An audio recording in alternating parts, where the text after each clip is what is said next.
Hello, my name is Michael Lynch. I'm from Charlotte, North Carolina, and I was going to tell you a little bit about my little mud motorboat. This is a Landau 14 by 36, and we've got a mockingbird over here that's been singing for like 7 days and 7 nights straight, looking for a mate. But if I had a mate that talked that much, I wouldn't want to come find him either. But anyway, alright, here's what we got. Let's see what we can do. Alrighty, I used to work on airplanes years ago, so I do a lot of overkill stuff. So I have the Swamp Runner medium kit, and usually what I do after going out in salt water is I take a little bit of olive oil and a little bit in a rag, and I just wipe over everything here really good with some olive oil, because you know you don't want to put motor oil out in the river or the saltwater rivers or lakes around here. So I use the olive oil. Alright, right here you got some clamp T-handles, and you tighten them up real good. And I found some kind of galvanized wire, and I just wrapped the wire around here and safety tied these two T-handles so that, you know, once you tighten them up real good, they're not going to vibrate and back off. There's no way they can back off. Of course, you got these grease fittings here. I always make sure they're greased up good. As far as the transom, like I said, I don't know if it's overkill or not, but I got two 1/2 inch threaded rods. Alright, I put a nut back here and here with some 5200 on it, sealant, marine sealant. And I put a threaded rod up through here, and it goes through the bench seat. Comes over here, and I put an additional bracket and some nuts here. So if the engine, all the engine weight's pulling on the transom, but equally it's pulling on this seat, and the seat's riveted on, so that's just some extra support, you know, just to make sure that nothing starts bending back here. Also, the T-handles right here, bolts, T-bolts, or whatever you call them, I safety tied those together. So once you tighten them up real good, instead of them vibrating loose, I put the galvanized wire on here, and I got them nice and tight. Also, from the engine mount to the 1/2 inch threaded bolt, I got it safety wired down, so if anything would start vibrating and the motor decides it wants to flip off, it can't flip off because it's tied here also and on the other side. Alright. Of course, I carry always an extra gallon of gas. Okay, where else? My key that goes in the ignition, I've also got a wire tied to it, so if the key ever flies out, you know, for some weird reason, it's not going anywhere. I decided not to bore holes in the boat and all that. I just got some straps and strapped these seats in, and they're, you know, they're nice and solid. Well, actually, there we go. They're nice and solid. That's not going anywhere. I've got an automatic bilge pump. I bored a hole here in the side of the boat. It's got an automatic bilge pump, so if I ever do get swamped and the water comes up to here, I don't have to do anything. It's got a float. It automatically starts pumping all the water out of the back. Plus, I've got a bail bucket. Like I said, I do overkill. Plus, I also have a small hand pump. So I got 3 methods of getting the water out. I've got an anchor, which I got a better one in the house, but that's the one I was using last week. I carry a gas funnel, fire extinguisher, of course the life jackets, a flare gun, a marine first aid kit, extra spark plug, some tie wraps, spark plug wrench, and a little sandpaper if you need to sand the spark plug a little bit, an extra prop, a small crescent wrench, a pair of channel locks. The reason for this screwdriver, I was out on the water and I was pulling my trigger, and one of these screws came loose. You can put Loctite on it, but you know, if a screw does come loose and you're out there, like, you know, you don't want to idle all the way back home, so, you know, you got your screwdriver. I added an extra spring here so that this is super tight. There's no play whatsoever, because if there's play, this little ball pops out of here and then the thing don't work at all. So by putting that extra spring up there, you got a little bit, well, it's actually a lot better. Okay, on this engine I put a different carburetor. It's got a .042 main jet in it. It's got an aftermarket, like a K&N style air filter on it. I got rid of the air box and all that stuff. Got rid of the exhaust. This is not totally a straight pipe.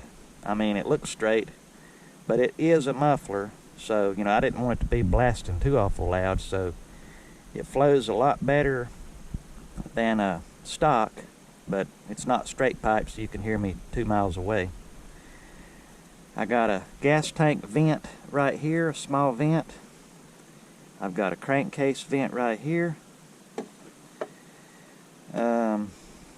Went and bought me a really long set of jumper cables and cut the ends off. And this is the wire to the starter. The wire to the bilge pump runs down through here, runs up over here. And I got a big deep cycle battery. The reason I got the big deep cycle battery is I've got a Minn Kota saltwater, God, what do you call the dang thing? Trolling motor. My goodness, can't even think. So I got a Minn Kota trolling motor here. Got a couple paddles over here.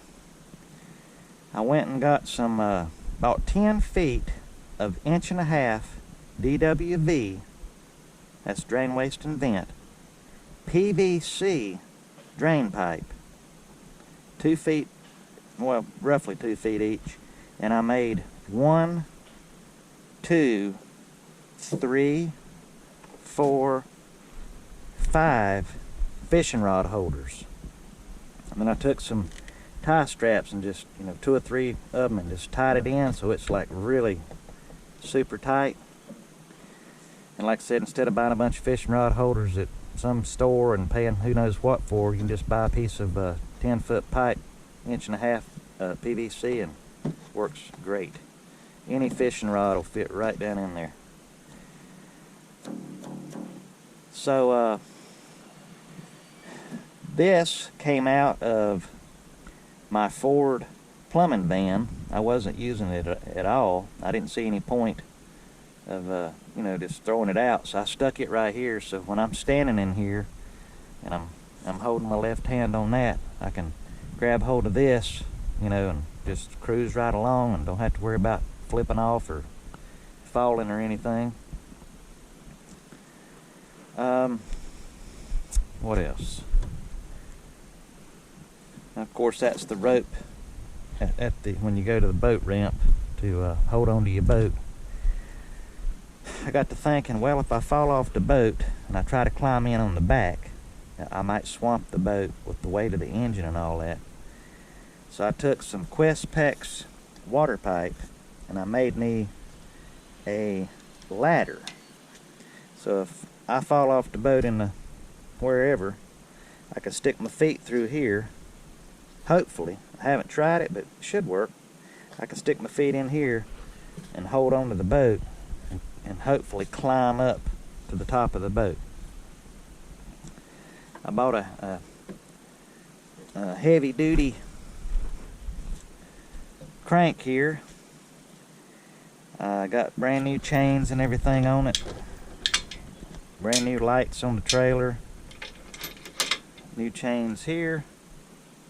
New tires. Oh, let's see. I didn't finish over here. So, my advice is carry some duct tape, various sizes of Phillips and straight screwdrivers, a little bit of electrical tape. Got a prop puller, and pretty much got all the safety gear covered. Don't even ask about that. When we moved in this house, this lady had these blue bottles all over the yard like some kind of decoration. I don't know what that was all about. Anyway, over here, I've got a push pole,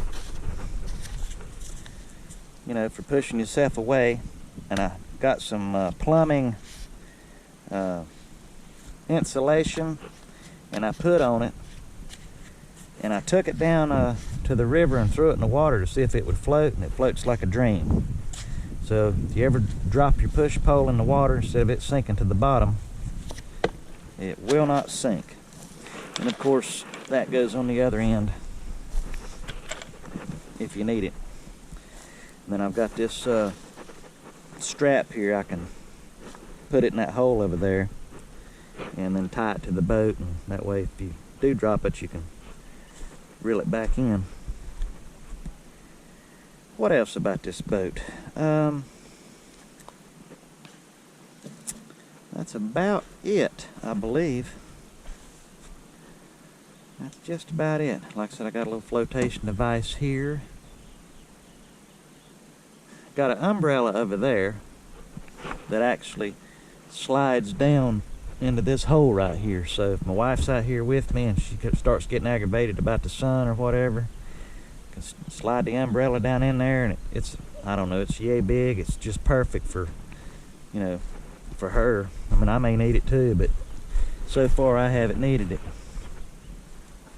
Oh, also the exhaust.